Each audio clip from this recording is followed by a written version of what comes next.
তো দেখেন, আপনাদের কি এইগুলো দেখে ছোটবেলার কথা মনে পড়ে? দেখেন কত সুন্দর, ছোটবেলায় নিশ্চিন্ত, কোনো কাজের চিন্তা নাই, ভাবনা নাই, বাবেল ফুলাইতেছে, বাবেল ফুলাইতেছে। আর এইদিকে দেখেন, আমি একজন মানুষ যে কাজের চিন্তায় বসতেই পারি না।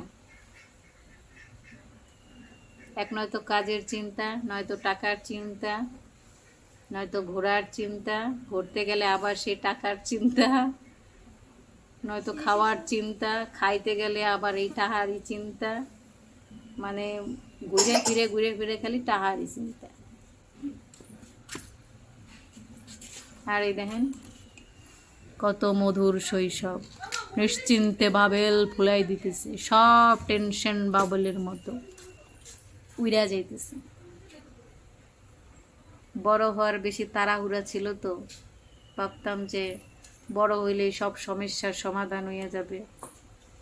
এখন দিয়ে বড় হইয়া আরো সমস্যা বাড়ছে। নিয়ে আয়, আমি বানাই। আমার গ্যাসে দিয়ে, গ্যাসে পুরো দেয় যাই করি হইতেছে না। আরে ওটা লাগবে না, ছুরি, ছুরি দে, ফুটা করে ছুরি পোড়া দে,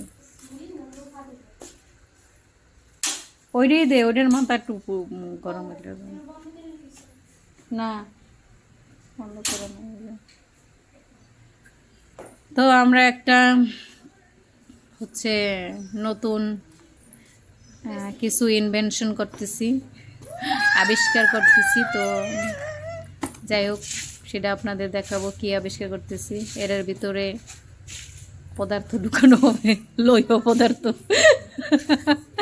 এর ভিতরে লৌহ পদার্থ ঢুকানো হবে, লৌহ লৌহ লৌহ পদার্থ ঢুকাইয়ে তারপর এটাকে ফুটা ফুটা কইরা দুই পাশে সেটাকে পাশ থেকে ফালা ফালা করতে হবে। ওই তো কি বানাই সেটাই বলতেছি কি বানাই, দেখো নতুন জিনিস। হ্যাঁ, দেখ আর দিয়ে হয়েছে নাকি। তো যাই হোক গাইস, এরকম বৈশা চিন্তা ভাবনা করতে করতে আমি কিছু না কিছু আবিষ্কার করতে পারবো একদম।